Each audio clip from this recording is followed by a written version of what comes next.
The royal £12.9 million tax bill. Is it fair? Welcome to Mark and Pete. Now, the King pays £12.9 million in tax. Is that a fair contribution or royal pocket change? Yeah, this is Mark and Pete, two blokes with half an opinion. Now, here's our first thought. Sing the song of sixpence, pockets filled so high, 24 black marks baked in a palace pie. When the pie was opened, the taxman began to sing, and wasn't that a dainty debt to set upon the king? Oh, yes, indeed. Well, yes, King Charles has made UK history by revealing his tax bill, a whopping £12.9 million.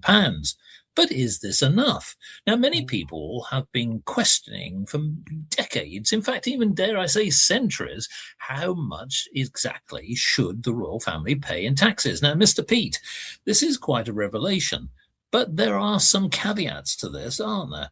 Do you think that, first of all, that King Charles should have revealed his books, or maybe he should have kept his cards closer to his chest? I think it's a good idea to reveal his books. Yes, absolutely. As to whether he should pay tax, well, it depends on the arrangement that you have with them. I don't think that the king is in the same position as his subjects. I don't see that it's a problem being different, but he does have various business interests, which are not simply to do with the fact that he's king. They're separate to that, so he should be paying tax on them. I think that's fair enough. That he volunteers to do that. It makes logical sense. You don't have to run it that way. I wouldn't have a problem if he didn't pay tax. If he were, in fact, not a real king, if you sort of mean, if he were running the country, I would say, well, no, it's worth it. It's a bit like having a CEO. You'll think, well, they're worth the money if they are actually running the shop. But if they're just a figurehead, well, then, they should, if they're a figurehead, they should be getting a token amount. So for what he does, I think it's perfectly reasonable for him to pay tax. However, I don't think you want to go down the road of insisting that he pays tax, because otherwise you haven't got a king anymore, have you? You've really got some sort of paid figurehead who's just there for his beauty and looks and not for his contribution. So, yeah, I think it was a good idea, however, because with questions being raised about the legitimacy of having the royal family, let alone the monarch, it's good to have at least a show of transparency. Well, it is, but there are some notable points when you get into the detail, because whilst he's revealed this tax bill, which seems on the surface to be quite large, there are some things to note here. So, first of all, the king pays some taxes voluntarily. Interestingly, King Charles is not legally required to pay any income tax or capital gains tax or even inheritance tax. Yes, folks, not legally. So it's interesting that some of this is voluntary. Now, he pays some voluntary income tax, which again comes from some of his business ventures. And that's really an agreement with the United Kingdom government. They call it like a memorandum of understanding, an MOU. Now, this came around, ironically, in the 1990s because of the pressure on the royal family when it came to some of the costs of what, at the time, Queen Elizabeth II was incurring to the actual nation. So there is that one thing. So we should bear in mind that legally, maybe that could be something that any future government could consider. Now, of course, the other thing that we don't know is how his tax bill was calculated. Now, most people's tax bills are based upon, the income they use from, or they get from a PAYE system, or any capital gains on properties, or any other kind of commercial venture that they might engage in. But with the king, it's very difficult because the Privy Purse receives, actually, ironically, just over 25 million from the Duchy of Lancaster. And of course, how you break that down and open up the books is another matter. Now, of course, there is something else to note, Mr. Pete, which is that the king can actually deduct official royal business from the tax bill. Which means that if he, say, for example, is working on behalf of the nation, representing the nation, so if there are sovereign grants that might be offered to pay for royal visits and official duties, we know that the king, which we've mentioned in a previous podcast, did an excellent job when he went to America. He represented the nation. He spoke very well. And I think that was something that, without any doubt, he was a good ambassador.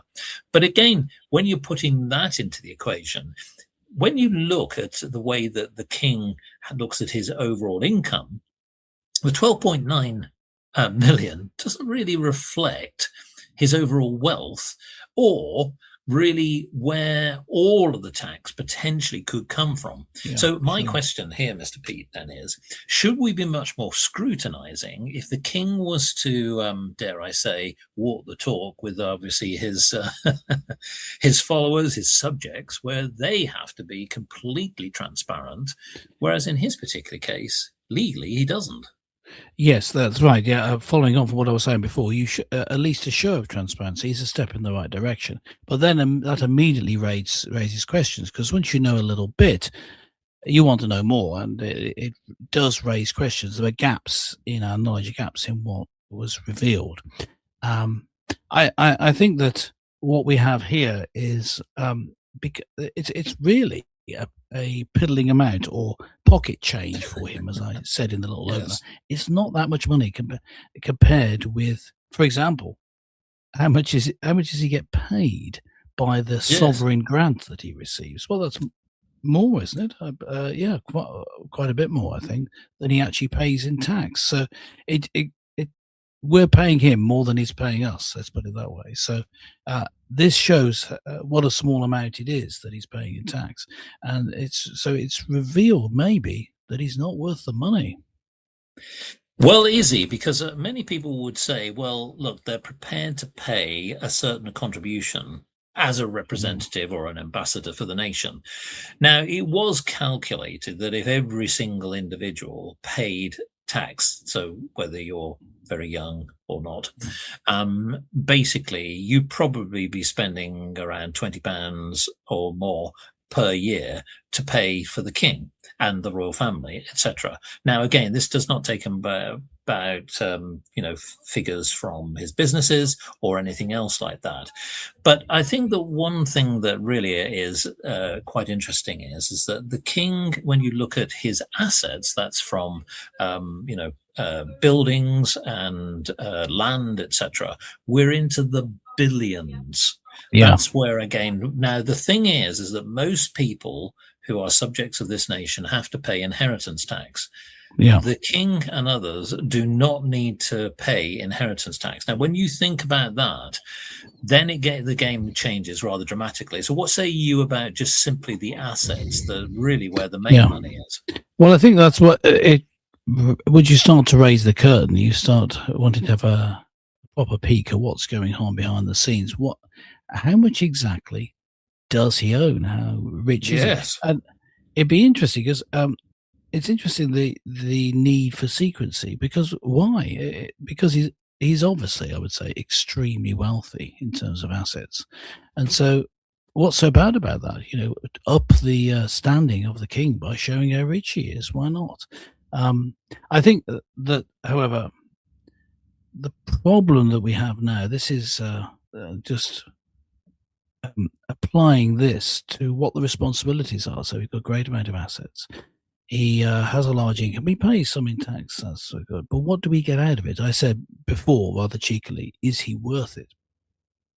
But with his recent statements that he's moving out of Buckingham Palace, that's the symbolic place that he lives in his major palace in London. He's moving out of it. That's sort of similar. That doesn't look good. And then his move to officially change the status, that he's no longer the defender of the faith, but defender of faith. I'm not quite sure of the exact phrase that we use. Now, that's a bad move. Now, the defender of the faith title, which was given to Henry VIII back in the day, was originally, the faith in question was the Roman Catholic faith, and he had written in favor, in defense of the Roman Catholic faith. But it was deliberately kept and sort of given new meaning as part of the coronation service, that he would be defender of the faith, and in that he was supporting the Church of England. So the faith in question needs to be the Church of England. It needs to be the Christian faith, or it's not the same king. He can't be king without the church. The church appoints him king. That's what the meaning of the coronation is. It doesn't appoint him king. That's fine. It confirms that he is king. That's the way it's done, and that he is king under Christ. That's the way things are ordered in our country. So as soon as you introduce another religion, you're not really in the same position. Yes. So what do we have here? We have someone who's extremely wealthy, receiving a lot of money, far more than he's giving in tax as the sovereign grant. And yet it looks like he's planning not to do the job, not to be in the position that he has all that money and assets for. I'm not happy with that. No, well, here's the other thing. The sovereign grant is issued for places like funding Buckingham Palace renovations. Now, Yeah. what's interesting is that these have increased quite significantly over the years. Now, he's already declared that he's not going to live at Buckingham Palace, but Yeah. Buckingham Palace will remain like a state conference center or a place to host nations and obviously presidents from around the world. And that's great, because I think that, there's no doubt we love a good ceremony and we love a good balcony wave. But the fact of the matter is it worth tens of millions of pounds, which possibly could be spent elsewhere? Or is it time for the nation to actually relinquish some of these things, sell them off, basically sell some of the assets? Not all of them, but some of them. Because this is where I think when you start to dig into the detail, what's interesting is that the royal coffers have really also been supported in many other ways. So if you think about the way that Prince Charles, as he was gaining a fee for some of the things that he did when he was a prince. Now that he's king, ironically, he has access to more wealth because of the estate, i.e., he didn't have to pay inheritance tax. That also means that he's generating wealth from his land. So there are land revenues that come from the estate that he's inherited. What's also interesting is that the notable royal accounts on expenses that go back to the nation. So the King's royal train to Lancaster in June of last year was just under £50,000.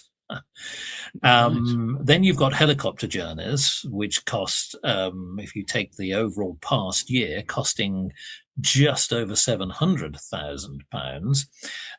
That in itself was a lot. The flight that they took to Rome in the state visit to Italy cost nearly £130,000. And we could keep on going. So the point is, this all adds up. So my view is this: we need a royal family. I think that having a head of a church, head of government, which is essentially really where, as it is today, King Charles III, helps to sort of state what the government of the day will do. And I think there are many other things that the royal family brings to this nation, from, of course, obviously tourism and many other things. The question really is that King Charles has mentioned about cutting back the cloth, dare I say, maybe cutting back the robes a little bit. Is he doing it fast enough? And if he's going to do it, as he claims, should he be a little bit more transparent? I think he should be, because that way he could justify why the royal family adds value and where you can start to measure it more effectively.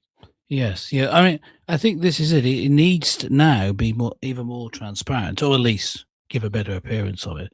The Bible says, "Render unto Caesar the things which are Caesar's, and unto God the things that are God's." It's Matthew chapter 22, verse 21, and it's talking about paying your taxes, but not necessarily your loyalties. It's talking about Caesar, the king. So it's a different application here, in that he is the king of the nation. So what would that mean for him? It means doing his job, which not just the ceremonial openings of supermarkets and the like, But as I was saying earlier, being the supreme governor of the church, and being the visible figurehead, like almost like the personification of the country. That's what he needs to be. That's rendering into Caesar for him, not necessarily the tax bill. Or that's a separate sort of strategic decision to pay the tax bill and to render unto God the things that are God's. Well, yeah, you need to show loyalty to God, the one true God, which is the God of the Christian faith. And he needs to do that anyway, because otherwise he's not king. That's not the sort of king he is. So I think that's the way forward. I think to be Britain, to be blessed by God, we do need to have things ordered in this way, with our king being under God. We showing a real danger of wandering away from God's blessing, and the facts of the tax bill are not really that important compared to that. Well, indeed. Well, King Charles has already started the process to hopefully give a little bit more transparency in terms of what the royal family is really costing and what it really means to the nation. But of course, when he looks at the legacy, Prince William will take over. But here we go. If we don't have that transparency, William will be a very large bill.